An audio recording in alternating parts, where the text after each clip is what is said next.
look at that. I haven't seen that before. So I guess we can continue. You are consenting to being recorded. I'm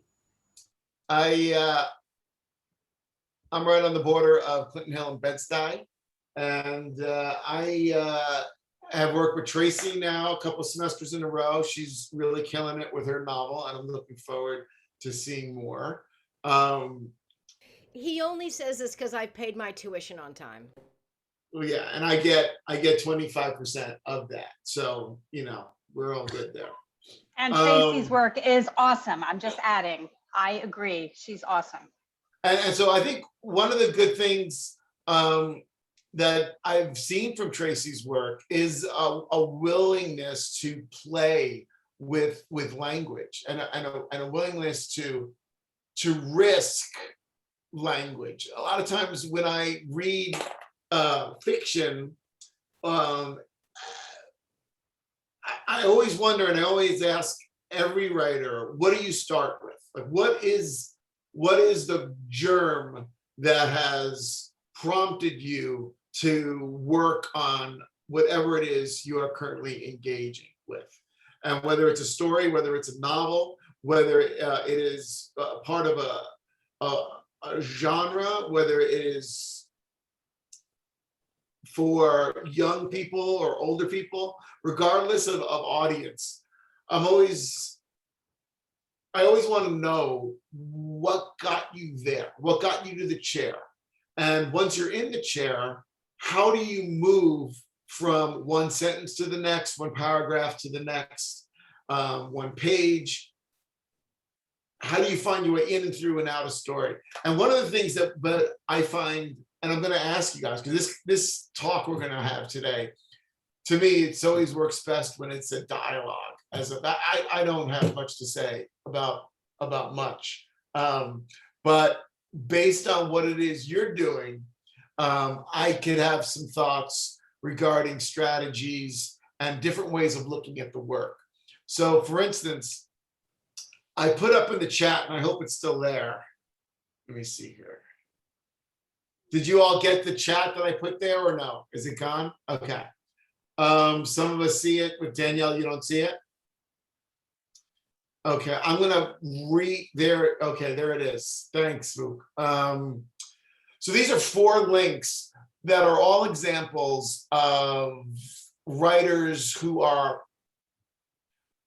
using language in such a way that you could see the fun that they're having with language. And I think very often when we are working, we're so caught up on what we're trying to say and how this is going to advance our story that we can sometimes lose sight of the fact that we're supposed to be entertaining ourselves. And when you write, one of the most important elements of this whole endeavor is if you entertain yourself as a writer, you're going to be entertaining someone else. Someone else out there is going to have the same sensibility. You're not so much of a freak that you're the only person who's going to get what it is you're doing. So entertaining yourself is something that I encourage every writer, no matter what it is they're working on. And I think one of the ways that we can entertain ourselves is through the music of language. I am sure that all of us are into music. And I've only come across one writer in my 412 years of doing this that said she didn't like music. And I couldn't believe it.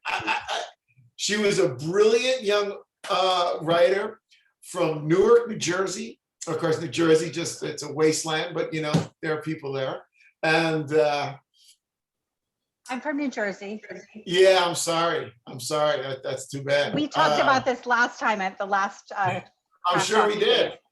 Yeah, you used to live in New Jersey, right? No. Or you were. I have family who lives in New Jersey. Yeah, we talked about this last time. Yeah, okay. Yeah, it's a major problem. All of which is to say is that this writer, her name was Bridget, and she's, I think, in grad school now. She's doing great. She's the only person I've ever said who didn't like music, and yet her sentences were always very musical. And so I'm curious right now, what music we're all into and what relationship you have to music and what that does for your writing. Do you listen to music while you write? Does it feed yourself in some way with language? So what's going on with music? I'm curious. I want to go around the room and ask you all about music. So Alita, what music are you into and what is your relationship from music and your own writing? I love all kinds of music. When I write, I like get into the thing in my head, so I don't usually have it playing like prominently.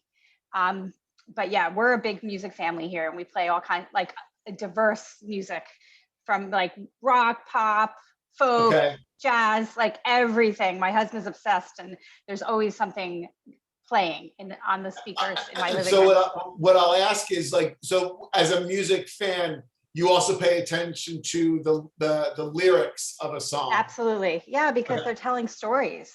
Right, absolutely. Okay, great. Chris. Oh yeah, I'm not as diverse. I mean, I'm sort of diverse, but I definitely get into my ruts, which help me. I'm a hardcore, I'm not hardcore, but I'm a big trip hop fan. So if it has head in the title, Radiohead, Portishead, I'm all over it. It shows up in the first page of my book, as far as that goes. And then when I go to sit down to write, I mean, I can't do anything that's got words in it, but I throw on some Philip Glass or some, kind of soundtracks to movies and TV and stuff like that. Usually a lot of Ramin Djawadi kind of stuff from HBO that, the a lot of Hans Zimmer, that kind of stuff, like dark, Yeah. dark, gloomy, epic shit. But that kind of puts. But I've got those soundtracks, like the Inception soundtrack. I put that on, and it's like a Pavlovian reaction. Wherever I was last writing, it kind of snaps me back in. Gets you right back to that spot. Yeah. Pre-writing or whatever. So yeah, I know that it's very effective. Very cool. Vuk, what about you? It's funny that Chris went first because I actually have a quite similar process. I'm also a big fan of Hans Zimmer, and I also have another playlist from I don't know if you've seen it, the French movie, The Intouchables. There's also the American version with Kevin Hart and oh God, what's his name? The guy from Breaking Bad. Bryan Cranston. Yes, thank you, Bryan Cranston, right? And so I have those three things that kind of put me in the writing mindset, if you will. I don't know. I just put them on. I put it on. I relax. I listen for a little bit, and then I'm like, and then I can start doing what I do. Right. Very cool. Keyshawn.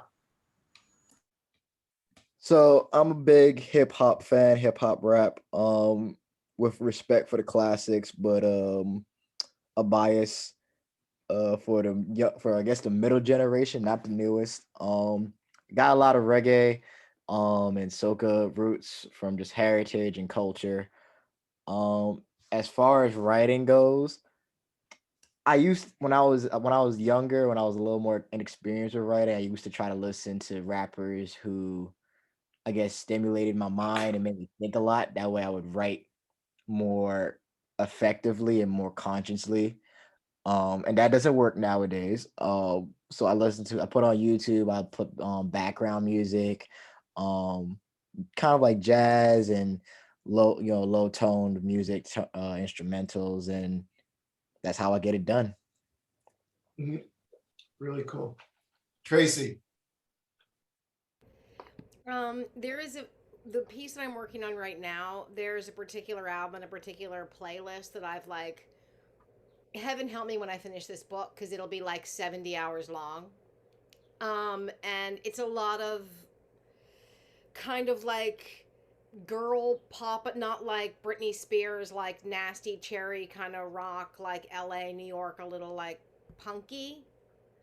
And yeah, every everything I've ever worked on has a playlist attached. And when I was an actor, I was like no good at like being a like method actor, like pretend where they grew up and wear their shoes kind of actor.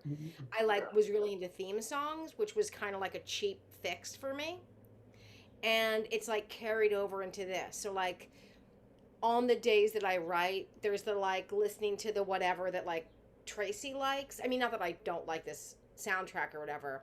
And then it's like I'm gonna work on these pages, and it's like the playlist is on, and then when I'm done, the playlist is off. Right. Yeah,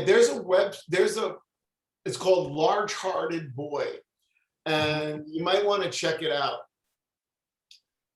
This guy curates this series. This goes back years. So when people have books out, they write a little bit about, they put together a playlist of music that has something to do with their book, whether it's music that they were listening to and it informed the book, or music they think goes with the book. So if you're interested in those kind of connections, you might want to check that out. Large Hearted Boy. It's really cool. And thanks, Tracy, for putting Yeah, it just up in put that. in the chat if folks want. Yeah, really cool. And Danielle. Um, when I generally listen to music for myself, like it does honestly depend because I'm more or less fine with like everything except for country. And then like even though there are a couple country songs that I do enjoy, but it's like a dime a dozen, like really with that. But I do generally listen to like anything. Like I am fine with like stuff on the radio, but I'm also kind of fine with more like alternative or like indie music. And it really does depend. When I was a kid, I used to play piano. I played it for like a decade. And then when I started my sophomore year of high school, I kind of stopped because there's like a combination of like loss of interest and like not having enough time for it and like stuff like that. But I do still enjoy kind of like piano music and being able to listen to that. And then also like a little bit of cello music as well, because I played that for a little middle school. I wasn't good, but I did like it. Right. And then when it comes to writing, it really does depend because there's a lot of times that I will write in silence, but there's also like if I write with music, I'll go on YouTube and I'll like play that lo-fi hip hop radio channel that like everyone seems to write to, because if I listen to songs with like lyrics in it, then I will like get distracted and I'll like start writing the lyrics instead of like actually writing like the other stuff. But that's usually if I'm like doing kind of like not necessarily casual writing, but if I'm just writing like a normal pace, but, like if I have to write something really, really quickly, I very recently found that if I play, oh, this is awful. If I play Mario Kart music, I find that I write at like a warp speed. Like I just like keep going on and on and on to like the sound of like coconut, the coconut road thing. I forgot the name. The meme, you know what I'm talking about, like that one. And it's incredibly silly to admit all that, but it does work. It works for me at least. So And that's what, one of the reasons I'm always interested in like what works for you, like process, like how do we do what it is we do? I'm ceaselessly interested in writers and their processes. And so this question is always fascinating to me. I can never write with music with lyrics going on. It just that language is going to find its way in. So having instrumental music playing seems fine, but I'm also good with silence. But then on the other hand, I think music definitely feeds us as writers, and it's something that should always never be too far away from us as we work and in between the time that we're working. But for right now, let's take a look at together. I just want to read a little bit of the beginnings of each of these pieces. And the first one is by Peter Marcus. And if you go to Necessary Fiction, the moon is a star. And I'm just going to read the first few sentences, and we're going to see how the writer is using music. And what I'm interested in regarding this particular conversation is really comes down to voice too. So there's rhythm, there's music, there's cadence, all properties of music, and voice, which is the actual words that we're using, and how that can capture an individual psyche persona that you want to follow as the writer, and then the reader is also going to be engaged. So here's the beginning of Peter Marcus's piece, The Moon is a Star.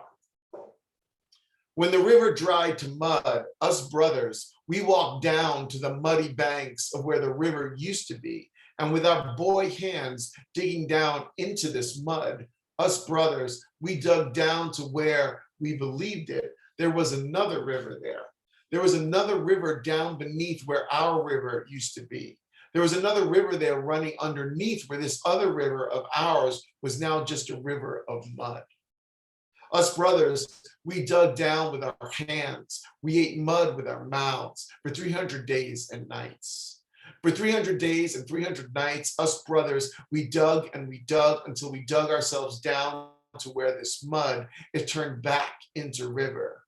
Here in this under the river, under the mud river, this other river, underneath this mud, this river, it was even muddier here in this river. This river, it was even a dirtier river than the dirty river was that used to run its way through us brothers' dirty river town. All right, so what do we hear there? And what do we think when we look at that run of language? There's a rhythm, there's a cadence that is set by the constant use of river and mud. Yeah. More so river. Like I felt it more with the consistency of the word river. Yeah. So that the repetition again, which is another element of music, it's really it's like manipulating the reader into a trance.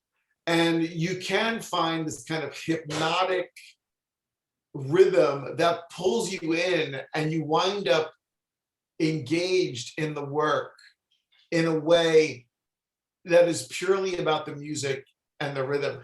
But at the same time, you're now engaged in a narrative too. So it's not just some scat singing that is all about rhythm and sound. There is meaning behind the words too. What other thoughts, what other things come to mind when we look at that run of language? It makes me think about like how like roots music and like traditional music is about like storytelling, and also about like the present space being part of other spaces, like previous spaces of like ancestors and generations and like the people before us, as well as like the people to come. And that like there's a lot of storytelling in that, but because it like, I mean, we're talking about like brotherhood as well as individuals, but the idea of brotherhood and like going inside and in between and underneath makes me as a reader and like a listener like hearken to like legacy and like a generation and like heritage and like found and like relationship in present tense, and also relationship with history, and like all of that kind of roots and like, you know, culturally based music is about, yeah, that lineage as well as like storytelling within it, present and previous storytelling. Yeah, I think there's a lot there, and there's almost this mix of like a cultural history, a cultural memory that we might not even be aware of as individuals, let alone writers, but that we're bound to. It's a part of us that you can't get away. And if you could tap into it and use it, your world that you are making on the page opens up in a way and becomes deeper than you can if you're not hooked into that. And I feel here Peter Marcus is doing that with this, and it's also this, it feels mythological, right? There's a river beneath the river, underneath the river. So there's this fantastical element where, and he does this in all of his work, where they make girl out of mud, or they build the moon out of mud and climb up to the moon and put the fire out of the moon so it's extinguished. He does all this kind of fantastical, playful narratives in these brothers stories. He's got about, I think, close to 1,000 of these brothers stories. He did it for maybe 20 some odd years and several books of brothers stories. He's now doing other things with his writing. But for the longest time, he just wrote about us brothers. And it is fascinating to see how he evolved in it, the things he used: mud, river, girl, moon. And he used only those elements over and over and over again. And it's fascinating to see. And it's mythological, it's fantastical, and it's always musical. I'm interested in the fact that he used the consonant D a lot, which sounds like a really stupid thing to focus in on, except for that the D is like a drum beat, and it comes in with the words that he's pairing it with: mud, under, hundred, dug, digging, down. I mean, they're all subterranean, right? So so that drum beat brings you down, and it's very subterranean. It's very, it's just interesting to me how he's doing that, and how he's using under, but then he's using 100 days, 100 nights to then again rhyme, half rhyme with the running, the under. And yeah, that just kind of brings that whole mythic thing, and then giving it almost a literal drum beat to it.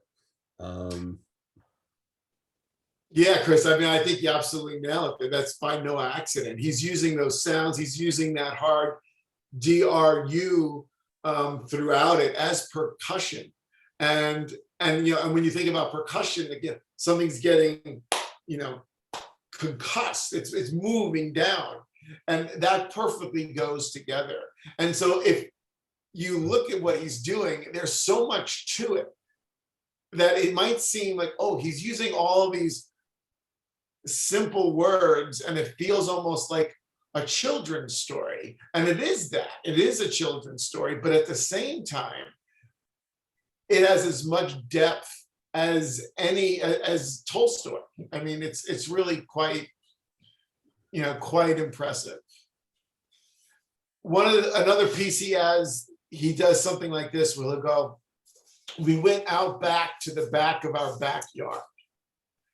And those three backs, right? Out back to the back of our backyard. And again, what we see is the writer, I think, having fun, playing with the language. But it's more than just this self-indulgent looking like.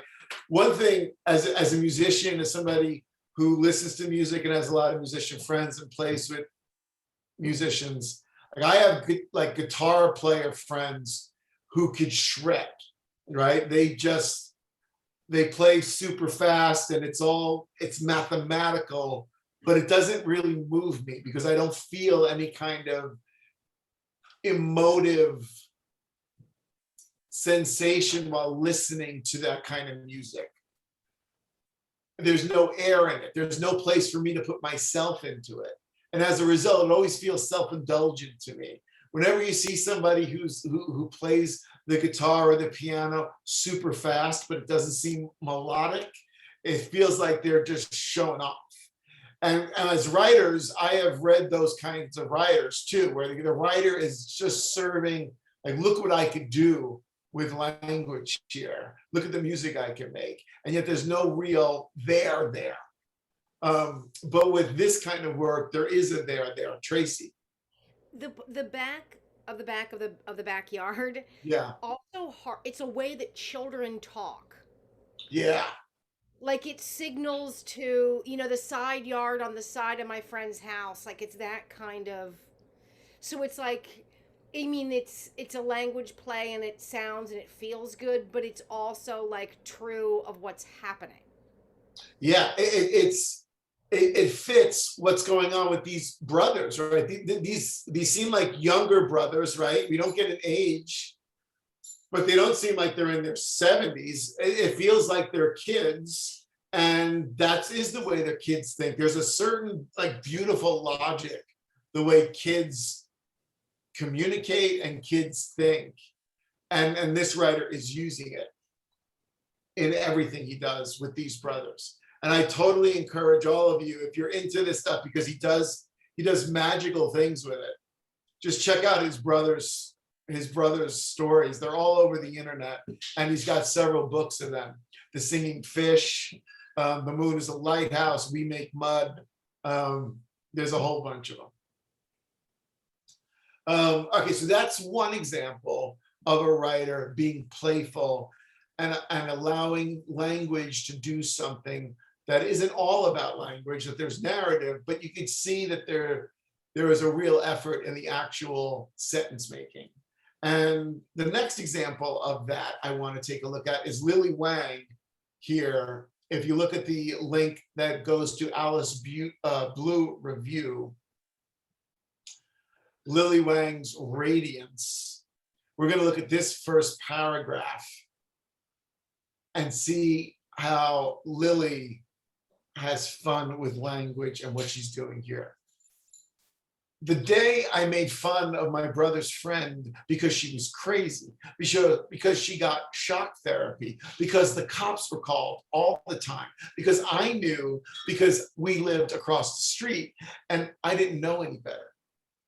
The day I did that, I ran into the ocean and beautiful electric tentacles covered my skin blue, each part branding my skin with white pock marks, which didn't make sense that the tentacles were blue, but I thought I was going to die, so I couldn't really care at all. All right, so what do we see in that opening paragraph? There are certain similarities to the Peter Marcus, and all these pieces have common threads throughout them. But what do we see there? The timestamp. She's doing that. The day I made fun of my brother's friend, the day I did that, I ran into each part burning my skin. Didn't make sense. I mean, so she's got a temporal timestamp on it, and then she's punctuating that with the because, coming back at it, and then obviously mixing it up with some, not just great sounds, but really, really great imagery. That just kind of, it makes you swim a little bit. That kind of, I ran into the ocean, beautiful electric tentacles covering my skin blue. I mean, you feel a little drawn in and lost in her language. Yeah. You know what I mean? Yeah. So. Christopher, what you just said makes me think about like the specificity and the like linearness of the timestamp, and then the fact that it goes to this other place makes the going to the place with the tentacle, like where we end up, like all the more magical, because it's like this day it happened, like this is what's going on, and then we're like, wow, we're in, it's just that it's so nice. Yeah, and I really like as a little trick to start a new chapter, to start a book, to start a story. The day that this happened is also the day that this happened, right? You marry two things and you put them in that same timestamp, and now all of a sudden we've got a whole narrative going in the span of one sentence because we have two simultaneous things happening. There are a couple of little tricks with language, and that's one of them. Like the day that this happened, this also happened.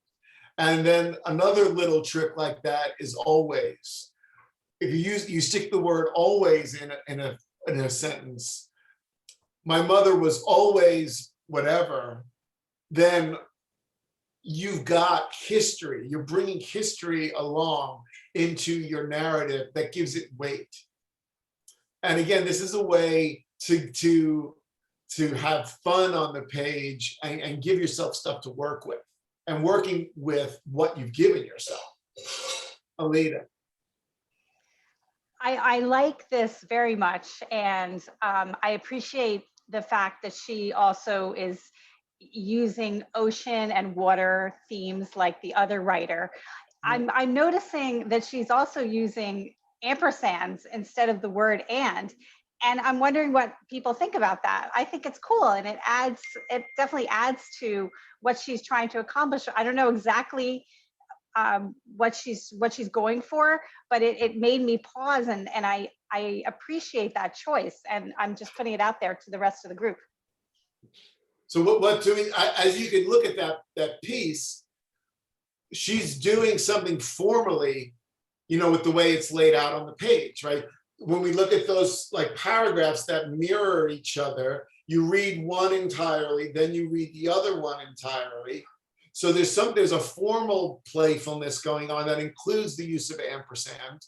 And so what do we think of writers using those kinds of formal devices? What is it? How does it feel? How does it change? Like, one thing that we would say in workshop is, okay, what's the difference between using the ampersand and using and? Like, what's changed? So what do we think?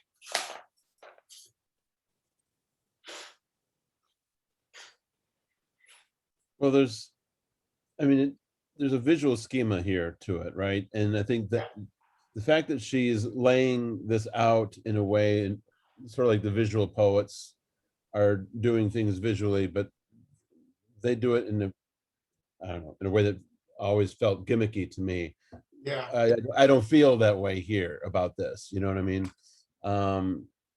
And so I think that she's got a couple visual signatures that she's using to elicit some kind of an effect. Certainly the temporal quality of having two side-by-side paragraphs that we see in the next two paragraphs that follow this one. And then the fact that she's not shy about using and using the ampersand to do it is interesting.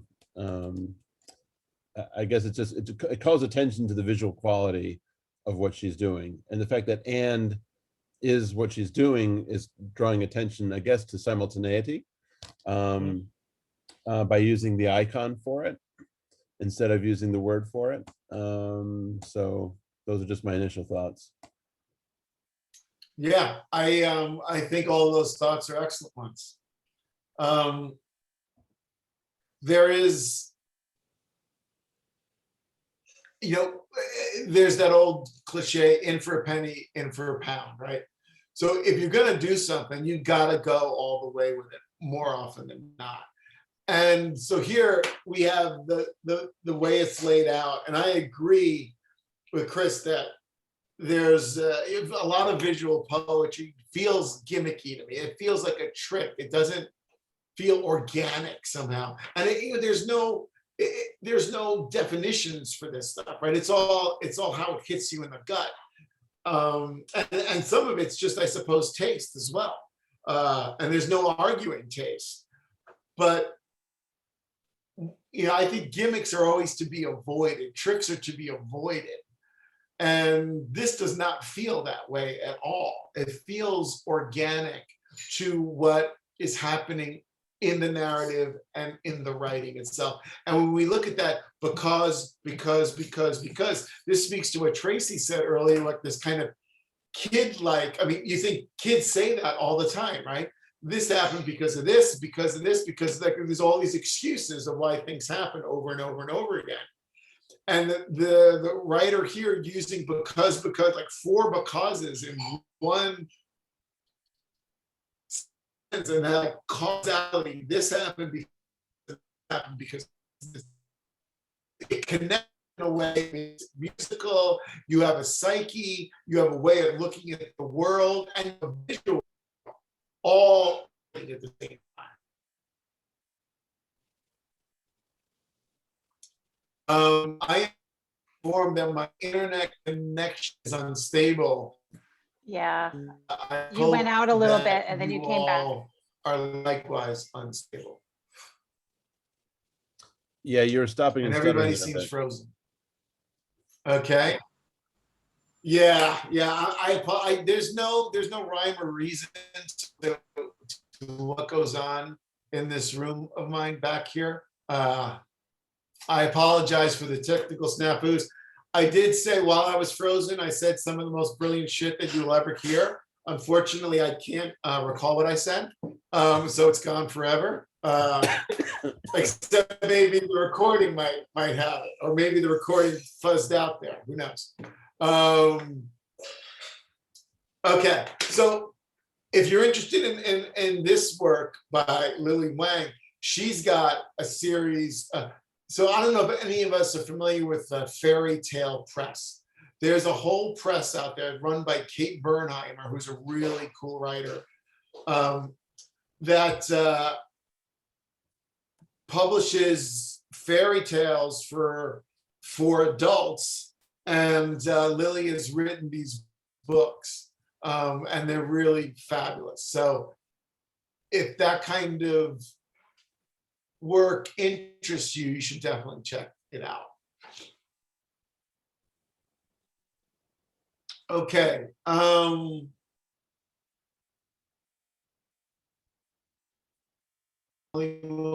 Alive. Everybody is suspended. Okay. Let's take a look now at our third link, the Conjunctions piece by John Edgar Wideman. And if you could click on that,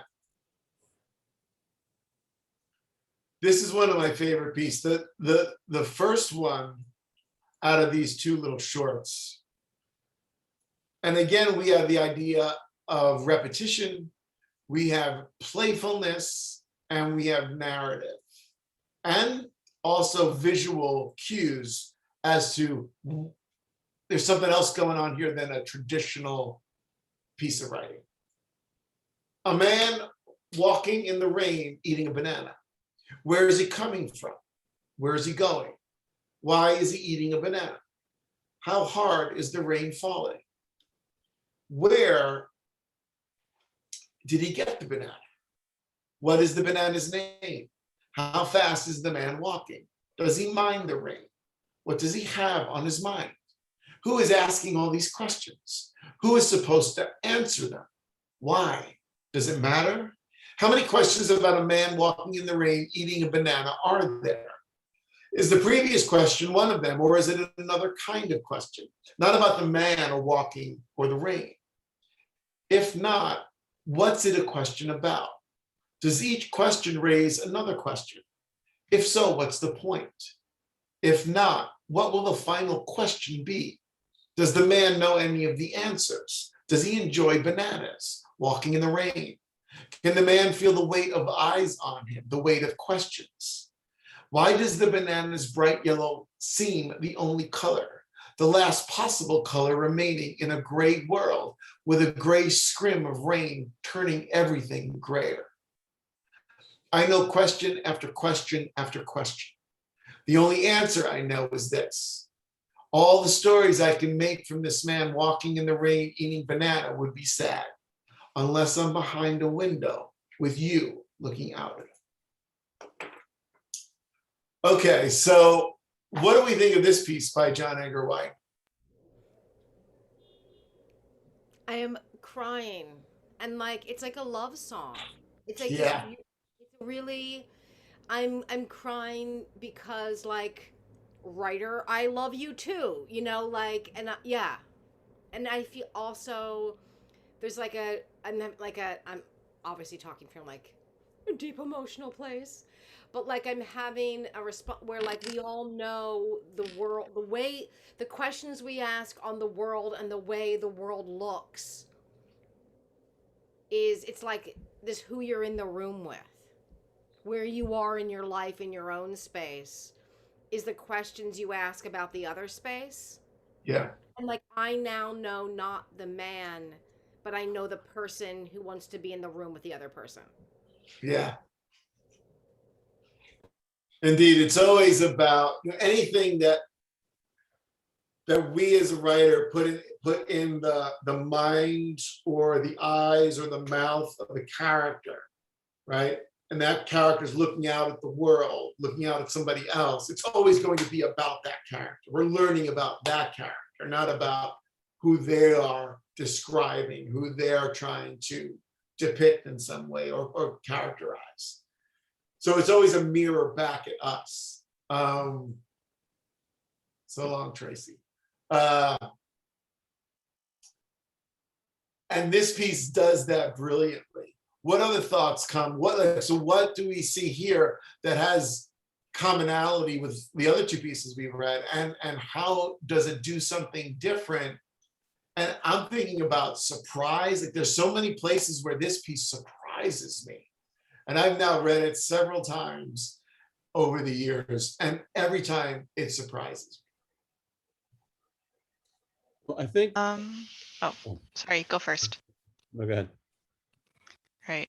So well, I think with the piece, it is a little bit similar with the others. Not necessarily in like the sense with like repetition, even though it is a little bit repeating, like, where is he going? Like, what is he doing? Like those kinds of questions. But I think it is repetitive in the sense that like it is asking questions, asking like more than like a person would normally suggest, because the like with this piece in general, like the very first sentence is the most normal out of all of it.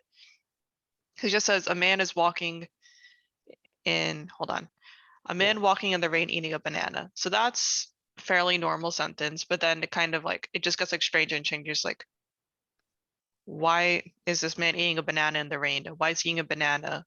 Why is it raining? Who is this man? It just gets like stranger and stranger. And when I was reading this, I kind of pictured it as just like someone being like really, really bored and also potentially very lonely, like in their apartment, like staring out at the street at the rain and just kind of like passive aggressively like asking questions about like every person walking by, like, who's this person? Why are me. they doing this? How dare they how dare they eat a banana in the rain? And it is a little bit similar with the other pieces, kind of just like the strangeness surrounding the whole thing. But I feel like it's also a little different because like as strange as it is, it's also kind of like it seems a bit more grounded in reality. So like while the last two stories were a bit more sounding like something that like a children would like children would hear, like a child would talk about, this seems more like an adult who's just kind of like very like lonely and bored and like kind of like separated enough from the man walking in the street that it doesn't like that he can raise all these questions like, who is this person? Why are they doing that? Why do I care? Where do all these questions come from? Just like stuff like that. Yeah, there's a certain like existential thread through this piece that is far more sophisticated than the other pieces we saw. Chris, you wanted to say something? Well, I was going to say where the first one had more, like you were saying, percussion to it, a kind of syncopation to it. This has got a rhythm that's much more like a metronome, and that kind of almost oppressive. The fact that the questions that he puts in there, the fact that he has decided not to put a question mark. What does a question mark do? He's still asking the question, so he hasn't changed that. The thing that a question mark does is it changes tonality. So without the question mark, where is he coming from? That you only get with a question mark. Instead, this is, where is he coming from? Where is he going? There's not, where is he going? So you lose tonality. Everything is about rubbing that tonality out of it. And the only tonality that's there is the click, click, click, click, marching through. And you get this kind of Kafkaesque feeling. Of course, then he uses the imagery of the rain, you know, and then these kind of crushing all the kind of the musicality in a sense out of his own, you know, musical language. But the one thing that we have, and then he waits until almost the second to last line to refer to it, is the banana is there, right? In this sea of rain, the sea of gray, this metronomic, you know, monotone, he has a fucking banana, you know what I mean? Which is brilliant. And then finally he refers to the bright yellow as the only color, the last possible color in this gray world.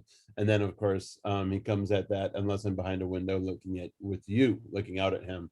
And then you get a sense of now that banana means something in terms of the only color. Now you get a sense of what that warmth means, the way we latch onto that in a sea of gray. And of course, the thing that he's really latching onto is the possibility or the hope of being with a specific person looking at that. And now all of a sudden it's like, oh, okay, wow, all right. Yeah. Brilliant. And that hard left turn at the end where that I persona is introduced. Yeah. And, the only way this works for me, he says, is if I'm looking out next to you, it just turns it all around. It changes everything that precedes it. And yeah, I'm always struck by the brilliance of this piece. I find it to be quite an accomplishment. And again, like you think about the constraints and the parameters of what we're talking about here. We have somebody, as Danielle pointed out, somebody's looking out a window, guy's walking around in the rain, holding a banana, eating a banana. And like, that's what we're starting with. And from there, we can make this into this existential problem, this problem for writers that writers particularly enjoy, with all the questions. And the questions, like Chris says, like there are no question marks. So it's a question that doesn't really look like a question. It looks more like a statement. So it doesn't require an answer. And then to turn it around at the end to make it about something else and land on that note, it just seems to me like this is a lesson on what you could do with writing, with language, with playfulness, and have it be a real transcendent experience that goes beyond a man in the rain eating a banana. Yeah, adding on to that, it is playful, but I found it profoundly beautiful. It's a little slice of the human experience, and it's heartbreaking to a point, and then it's hopeful at the end, and so observational. But it's about way more than a man and a banana. I love it, and I really appreciate you sharing it with us. I'm glad to hear. John Edgar Wyman is a terrific writer. He's been around a very long time, prolific, and yeah, I mean, his stories, his novels, everything he's done is fabulous. So definitely, I recommend his work as well. And the final piece of this little quartet that we're taking a look at tonight is by Lindsay Hunter in 52 Stories. If you take a look at that, and if we look at the beginning of that one together,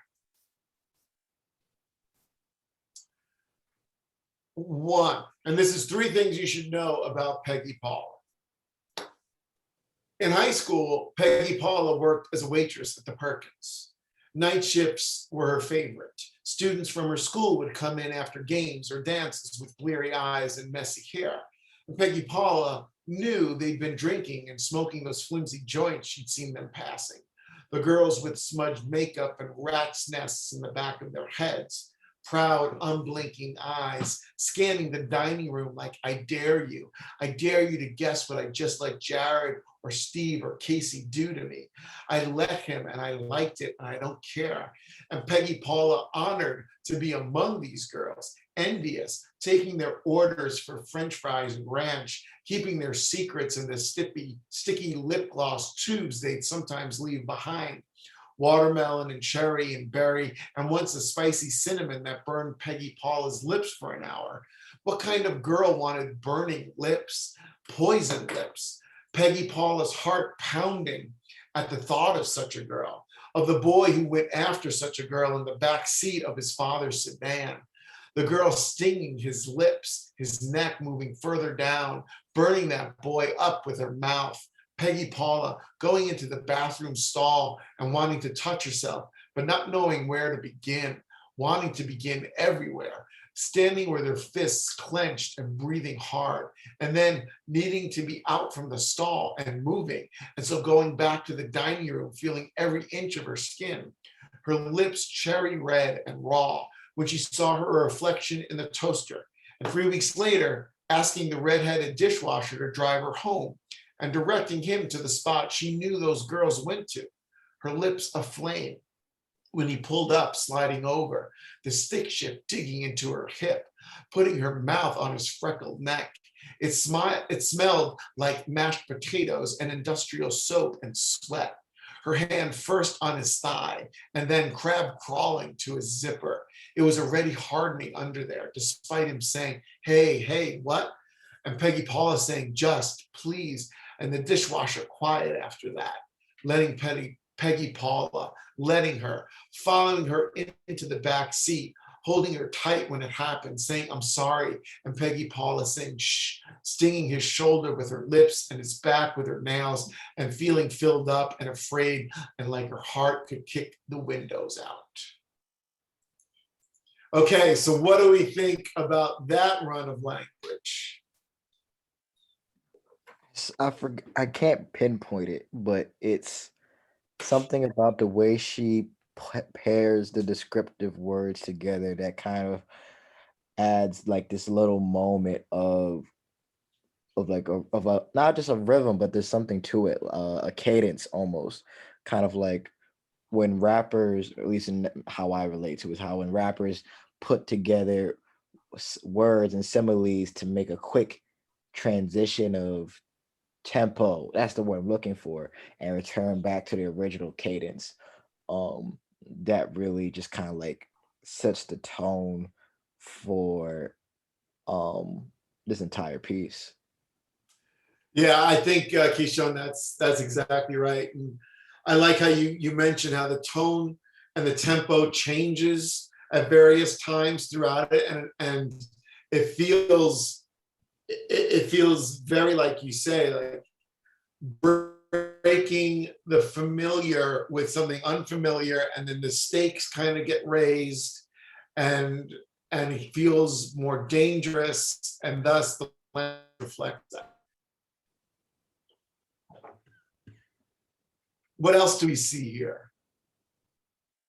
To me, as far as I just want to say, because since we referenced the music, that for me, my favorite rap album is Dr. Dre, The Chronic, and with Dr. Dre and Snoop Dogg, and what they did those few years with sound and rhythm,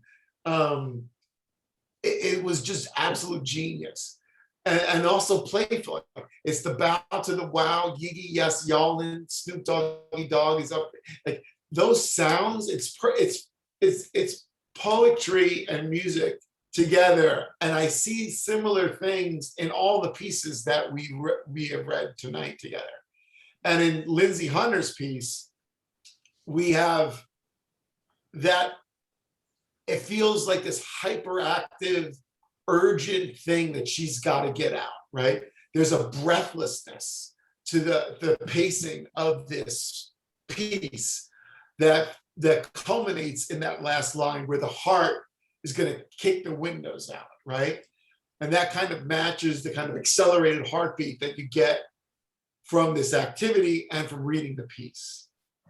It's interesting that you bring up The Chronic and Dre and Snoop, because I would put this I would relate this to at least the story itself, or just her style in the story, as something like Eminem freestyling, where he's telling a story and he's having these moments where he's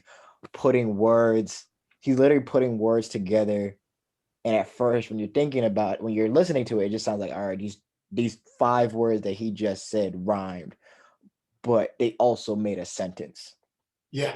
That's how I look at it. So I find that really interesting because of all that's around the same era. Yeah, exactly. It's the same time frame. Yeah. Right.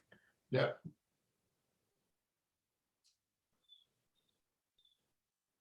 Alita, did you want to say something? I thought I saw you getting ready. Yeah, I just I love this also. And after the first small short sentence, everything else is one sentence. That's right. And it conveys a real urgency where you don't even have time to take a breath. There's just so much information coming and coming and coming, and it's very effective. I mean, I was out of breath hearing you read it and looking at it on the page. Really, Yeah, and really there's no powerful. air in it anywhere, right? So it Right. is like, it's breathless and Yeah. it's suffocating. And it's just a perfect form for what's being communicated. So here we have form, and all the pieces we've seen today have a very similar kind of form. They're all kind of in these blocks, right? And it's a wall of text. And we can make choices in our own writing to do similar things with that kind of urgent, breathless narration. And then you can go the opposite route where you have lots of white space on the page and there's air everywhere. And it feels different both ways. Any other thoughts about the Lindsay Hunter?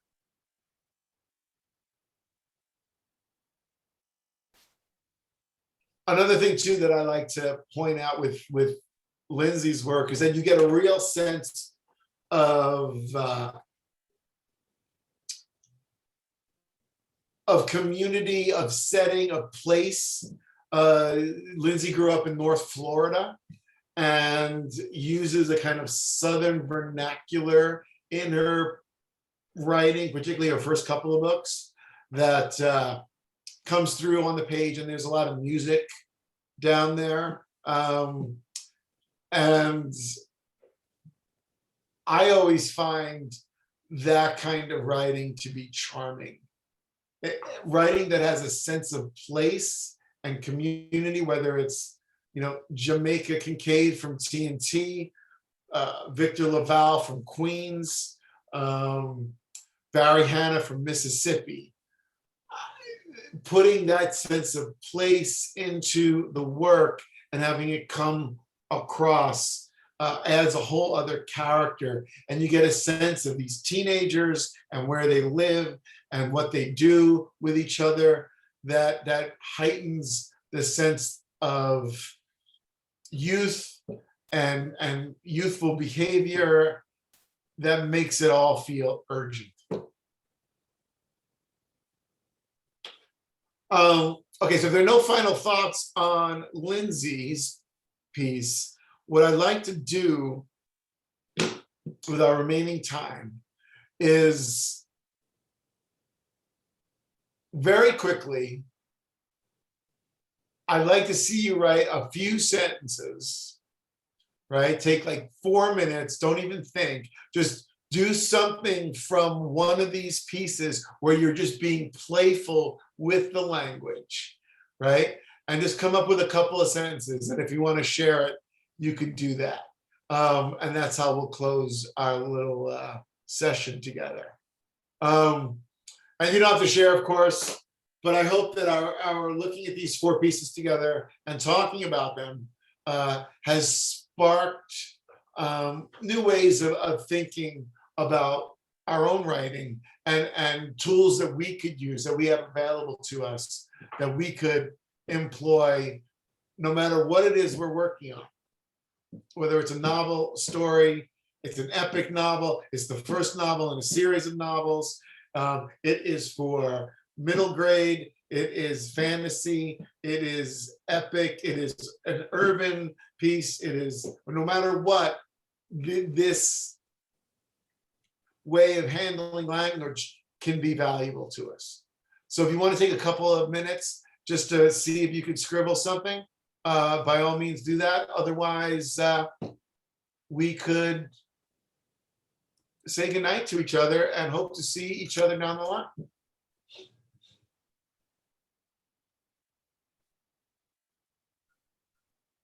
Vuk, what do you want to do over in Belgrade? It's late over there. What was it, 12:40?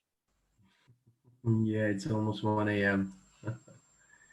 So what's gone on today? You were all in workshops earlier? No, this is our guest speaker mentor kind of things. So there Okay. are two other events going on right now as well. Oh, right now. Okay. Yeah, we're split in 3 groups basically. Uh-huh. Yeah. And then tomorrow you're back in your workshop groups? Yeah, tomorrow we're back in our groups. Okay. And is anybody working with Marlon? I don't know if he has a group this semester. I'm not Uh, sure. has anybody worked with him at all? Because I think I heard Theo and Lincoln. Is anybody working with somebody else? Lincoln isn't doing the workshop anymore. We have a new teacher named Hannah, Oh, Hannah who? Hannah Asadi. Oh, really? Yeah. Oh, I didn't know that Hannah was who was working with you all. Hannah's an Do old you know- friend of mine. Oh, really? She's leading our group with Tracy and I, and a few other people. She's our workshop leader. Oh, that's really cool. I'll get in touch with her right after and see if you want to send like a backdoor message, back channel message. I could put that bug in her ear, no problem. Good to know. Yeah. Yeah, I read Hannah's thesis. I was one of her thesis readers at Columbia. Oh, wow.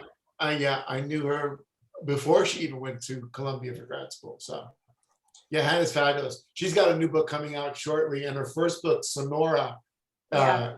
is excellent. And she has a new baby. She does that as well. Yeah. So she's been a very busy person the last couple of years, for sure. Okay, everyone. This has been a genuine pleasure. I really enjoyed our talk, and I wish that we could keep talking. And I look forward to hopefully doing this sort of thing again with all of you. And if you're on the social media, I'm on there too. It's a good way to kind of keep in touch and keep up with what you're doing. I'm on the Facebook and the Instagram. So I would really like to keep tabs on you all and find out what you're doing with your lives. But meanwhile, be good to yourselves and each other. I enjoyed our time, and go do something good with yourself. Thank you so much. This was great. Thanks for coming. Yeah, cool. Thank you, everybody. Thank you. Have a good night, everyone. See you soon. Take care. Bye bye.